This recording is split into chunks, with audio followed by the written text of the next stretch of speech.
Hey guys दोस्तों, आप लोग में से बहुत से लोग हमारे चैनल को देखते हैं मगर सब्सक्राइब नहीं करते। हमारे चैनल को सब्सक्राइब कर लीजिए और बेल नोटिफिकेशन को ऑन कर लीजिए ताकि आपको हमारे चैनल की अपडेट्स मिलती रहे। और अगर वीडियो अच्छी लगे तो लाइक और कमेंट तो ज़रूर बनता है। चलिए अब वीडियो को एंजॉय करते हैं। 圣剑斩乱难，洒热血少年郎，公子美名挂。 की स्टार्टिंग में हम देखते हैं लू सोंगटन लू यांग से कहता है कि मैं कभी भी अपनी ताकत से लेजेंडरी स्वॉर्ड को हासिल नहीं कर सकता था। अगर मैं कर पाता तो मैं लू फैमिली का हेड बन सकता था और मुझे चू फैमिली की कोई ज़रूरत नहीं होती। और उसी जगह पर मुझे पता चला था कि मैं एक ब्लेड मास्टर बन सकता हूँ, वो भी 20 इयर्स की एज में।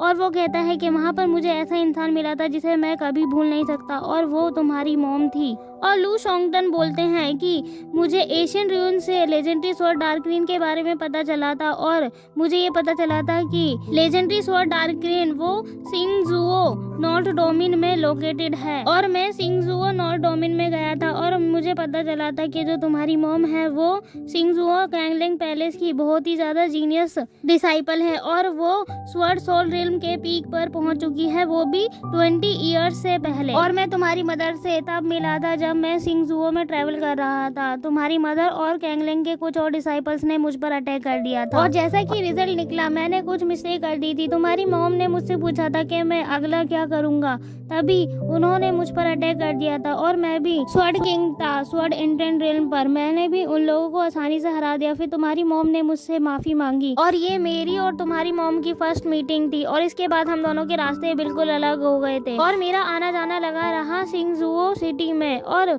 मैंने एशियन मैप को फॉलो करा तो मुझे पता चला कि यूकेन माउंटेन के आसपास लोकेट करता है डार्करेन स्वॉर्ड। तभी लू यांग कहता है यूकेन माउंटेन सिंगजुओ ताइजुओ और कैंग जुओ के बीच में ही पड़ता है। तभी उसके फादर कहते हैं हाँ तुम सही कह रहे हो। और तभी उसके फादर कहते हैं जब मैं यूकेन माउंटेन को ढूंढ रहा था तब मैं तुम्हारी मॉम से सेकंड बार मिला था और तभी मुझे पता चला था कि कैंगलिंग के डिसाइपल्स ने यान टीआई हे को मार दिया है। और जब उसके भाई यान टीआई को ये पता चलता है तो वो अपना रिवेंज लेने के लिए कैंगलिंग पैलेस के डिसाइपल्स को मारने के लिए आता है। कैंगलिंग पैलेस के डिसाइपल्स मेडिसिन ढूंढ रहे थे यूकेन माउंटेन पर और तभी वहां पर यान टीआई आता है और उन्हें ट्रैक कर लेता है और कुछ को मार देता है और तुम्हारी मॉम उससे बचकर भाग जाती है। तुम्हारी मॉम भागते हुए रास्ता भटक जाती है और गलती से एशियन र्यून में घुस जाती है और मैं एंट्रेंस पर ही खड़ा हुआ होता हूँ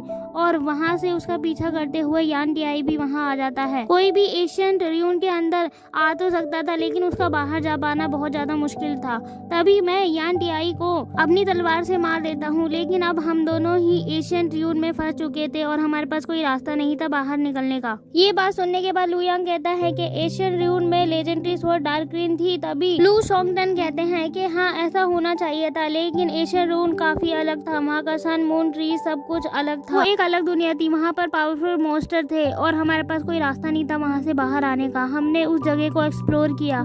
जब हम पर अजोर ड्रैगन लॉर्ड ने अटैक किया था मैं बहुत ज्यादा घायल हो गया था तो तुम्हारी मॉम ने मेरी मदद की थी और मुझे बचाया था। हम दोनों को साथ में रहते हुए हाफ ईयर हो चुका था और हम दोनों एक दूसरे के प्यार में पड़ गए थे। मैं चाहता था इस जगह से कभी ना निकलूं और तुम्हारी मॉम के साथ हमेशा रहूं। मैंने और तुम्हारी मॉम ने प्रकृति को विटनेस मानकर एक दूसरे को हस्बैंड और वाइफ मान लिया था। और तभी लू यांग के फादर कहते हैं काश ऐसा हुआ होता कि हमें कभी वो रास्ता ही नहीं मिला होता और हम हमेशा साथ में रह पाते। तभी लू यांग कहता है कि फिर आपको रास्ता कैसे मिला था और वापस कैसे आया? तभी लू यांग के फादर कहते हैं कि हमारे पास कोई और रास्ता नहीं था क्योंकि हमारे ऊपर व्रेद के मास्टर ने हमला कर दिया था और हम एक जगह ज्यादा लंबे समय तक नहीं रह सकते थे और तुम्हारी मदर प्रेग्नेंट भी थी और हमें बार बार जगह को चेंज करना पड़ता था। जब तुम्हारी मदर 3 मंथ प्रेग्नेंट थी तब हमें एक केव मिली थी और हम उस केव के अंदर चले गए। हम जब उस केव के अंदर गए थे तो हमें पता चला कि वहाँ पहले से कोई रहता था क्योंकि वहाँ पर स्टोन की टेबल्स और चेयर बनी हुई थी। तभी लू यांग कहता है उस गुफा के अंदर कोई रहता था? तभी उसके फादर कहते हैं हाँ कोई रहता था, शायद से कोई एक्सीडेंटली वहाँ आ गया होगा और शायद कोई दुनिया से छुपना चाहता होगा इसीलिए वहाँ रह रहा होगा। वैसे ये काफी पुरानी बात है। तभी वो बताते हैं कि मुझे गुफा की गहराई में 1 पाउंड के पास मुझे एक फ्रूट मिला था जो कि रेड ब्लड की तरह दिख रहा था और उसके अंदर बहुत ज़्यादा प्योर एनर्जी भरी हुई थी। और जब मैंने उस फ्रूट को खाया मेरा कल्टीवेशन स्पीड और इनसाइड मार्शल आर्ट भी काफ़ी तेज़ी से बढ़ने लगा और जिसकी वजह से मैं एक ब्लेड मास्टर बन सका 20 ईयर्स में। और वो बताता है कि मैं और तुम्हारी मदर दोनों उस गुफा के अंदर रुके थे उस रात और तभी तुम्हारी मदर को सपना आया था और तुम्हारी मदर ने अपने सपने के बारे में बताते हुए मुझसे कहा कि उस रात जब वो सो रही थी तो एक पिंक कलर की स्वॉर्ड अपीयर हुई थी और तुम्हारी मदर के स्टमक में चली गई थी और तभी तुम्हारी मदर को जब ऐसा एहसास होता है वो बैठती हैं और वो डर के मारे वहाँ से भागने लगती है। और लू यांग के फादर बताते हैं कि उसकी मदर भागते हुए एक लेक के सामने आ जाती हैं और वो उस लेक के अंदर कूद जाती हैं और वो खुद को देखती है कि वो उस वर्ल्ड को छोड़कर वापस से यूकेन माउंटेन में आ जाती है। और सपने में ये सब देखने के बाद उसकी आंखें खुलती हैं और वो अपने पेट पर हाथ लगाते हुए देखती है कि उसका पेट एकदम ठीक है और वो चैन की सांस लेती है। तभी वो मुझे उठाती है और अपने ड्रीम के बारे में सब कुछ बताती है। तुम्हारी मदर काफी इमोशनल हो जाती है और वो सपना एकदम रियल की तरह लग रहा था। तभी वो डिसाइड करती है कि वो उसी डायरेक्शन में जाए जिस डायरेक्शन में वो अपने सपने में जा रही थी। तभी हम दोनों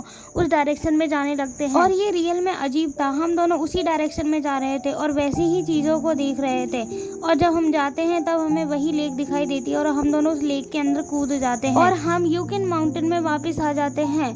और यही तरीका था कि हम उस वर्ल्ड से वापस आए। तभी लू यांग ये बातें सुनने के बाद सोचता है कि वो पिंक स्वर्ड वो तोशन स्वर्ड ही थी और अगर मेरी मदर का सपना सच था तो इसका मतलब ये है कि मेरी बॉडी में तोशन स्वर्ड मेरे जन्म से पहले ही थी।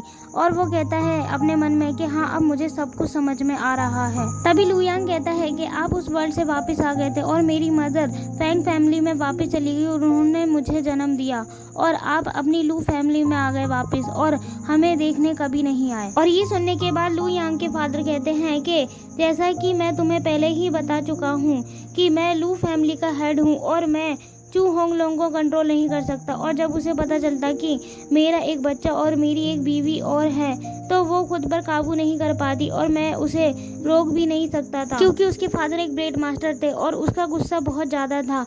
और जब उसे पता चलता ये सब तो वो तुम्हें और तुम्हारी मदर को मार देती और मेरा साथ लू फैमिली के एल्डर भी नहीं दे पाते। और गाइस ये वाला एपिसोड यहीं खत्म होता है। मिलते हैं आपको इसके न्यू पार्ट में जल्द ही।